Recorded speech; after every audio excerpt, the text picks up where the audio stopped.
Kim Kardashian helps grandmother diagnosed with leukemia.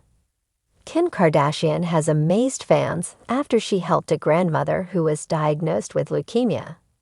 This is something that fans love seeing as it shows a vulnerable and emotional side to Kim. The grandmother's family is the one who posted about it. Kim was not asking for it to be publicized at all. However, fans are very impressed with this. Keep reading to find out more about this situation and what is going on. Kim Kardashian tries helping people. Kim Kardashian has been trying to be a good person. Regardless of her fame, she wants to help people. Kim went to law school and recently graduated. She has been practicing law and helping everyone she can. However, Kim loves to find people who have been wrongfully convicted of a crime. She has actually gotten some people released from prison who were there for a crime they did not commit. Fans love what Kim is trying to do for the country and how she is helping people who would not have been released if it weren't for her. Viewers do like Kim, and she is one of the favorite Kardashian sisters. So this just makes people like her more. She helps a grandmother who was diagnosed with leukemia.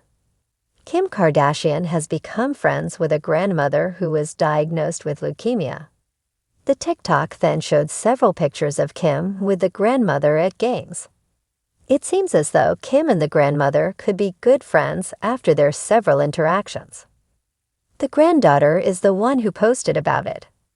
Fans love seeing it and how good Kim was with her. It seems that they met at one of Kim's children's basketball games. However, fans would love to see more of this side of Kim rather than the drama on the Kardashians. The sun filtered softly through the gauzy curtains of Kim Kardashian's Calabasas home, bathing the marble kitchen in a golden morning light. She sat silently at the long table, her phone in one hand, the other clutching a crumpled tissue. Her eyes were rimmed with tears, but her face, always composed, always calculated, held a different kind of resolve today. Stage 3 leukemia, the doctor had said gently on speakerphone. Her grandmother, Mary Jo M.J. Shannon, the woman who had taught her to blend lipsticks, thread pearls through her tiny ears, and walk in heels long before she was a global fashion icon, was sick. Very sick. For Kim, who was used to tackling courtroom reform, building fashion empires, and raising 4 energetic children, this was different. This was personal. This was blood. Later that day, Kim arrived at MJ's La Jolla home, the ocean breeze blowing her long dark hair as she stepped from the car. The moment she stepped through the door, MJ looked up from her recliner, a knit shawl wrapped around her shoulders, her eyes tired but bright. "Don't give me that Kardashian pity stare," MJ smirked. "I'm still the sassiest grandma in California." Kim let out a laugh that cracked with emotion. She crossed the room in seconds and knelt beside her. "We're going to fight this, Grandma. Together." MJ, always the firecracker matriarch of the family, gave Kim's hand a squeeze. "Then let's fight in style." Kim threw herself into action the way only she could.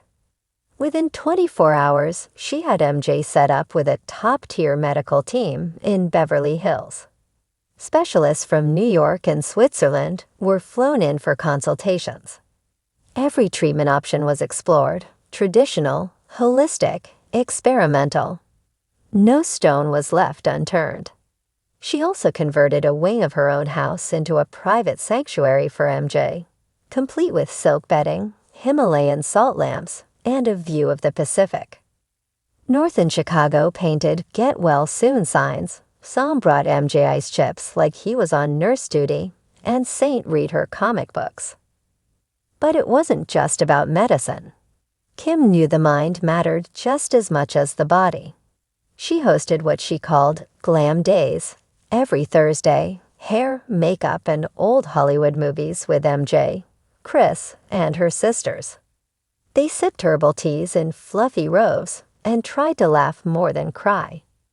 You don't stop being fabulous just because cancer shows up, Kim often said, touching up Kim MJ's was working lipstick on something while else. MJ rolled her something secret. As MJ's energy ebbed and flowed, Kim began sifting through photo albums, VHS tapes, and voice notes. Decades of stories, some told, many not. She hired a team of writers and documentary filmmakers to create MJ. The original Glam Queen, a visual memoir chronicling her grandmother's extraordinary life.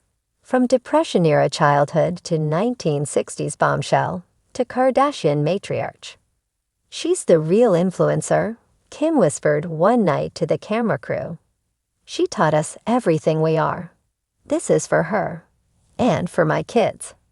So they never forget where the glam came from." Weeks passed. Angie began chemo, a gentle form designed for her age and strength. There were good days where she waltzed into the kitchen demanding a mimosa, and bad days where she could barely lift her head. But Kim was always there. Even when shooting for scams paused or law school assignments piled up, her place was beside MJ. One rainy night, while curled up on the bed together, MJ looked at Kim with a fragile softness. "You've become something I could never have imagined," she said, her voice weak. "Not just famous, but kind, brave. You're so much more than the magazines ever show." Kim blinked back tears. "You gave me that, Grandma. Every good thing in me comes from you." As spring arrived, MJ's white blood cell count began to stabilize. Her hair thinned, but her sass remained. On her 90th birthday, Kim threw her a garden party with a Great Gatsby theme. MJ arrived in a sequin flapper dress, lips crimson red, declaring, "Death can wait.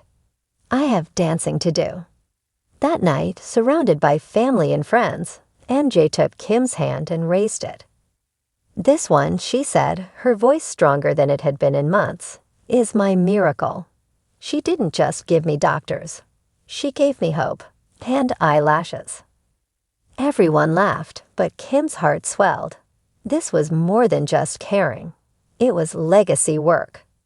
When the documentary premiered on Hulu 3 months later, it brought audiences to tears. Viewers watched as MJ faced cancer with grit, grace, and glitter.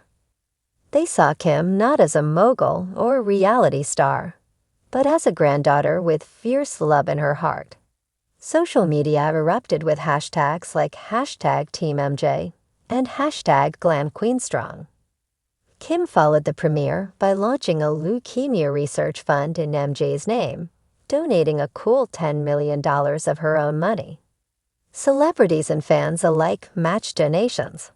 The fund would focus on elder-specific leukemia treatments, something MJ's journey had exposed as lacking.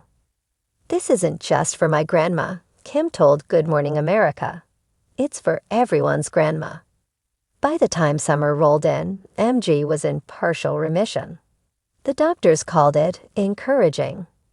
Kim called it proof that glam and grit can go hand in hand. They began taking beach walks again, slow and full of laughter. MJ's steps were wobbly, but her spirit unshakable.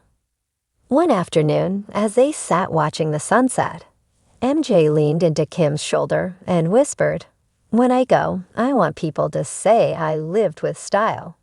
And because of you, I have." Kim pressed a kiss to her forehead, blinking back tears. "They'll say more than that, Grandma. They'll say you're the reason I never gave up." In the months to come, Kim would return to filming, law classes, and advocacy. But her perspective had shifted. She no longer saw her grandmother's aging as something to be mourned, but as a final, radiant chapter in a love story that stretched across generations. She often told people, "Helping MJ through leukemia taught me that real beauty isn't about filters or red carpets.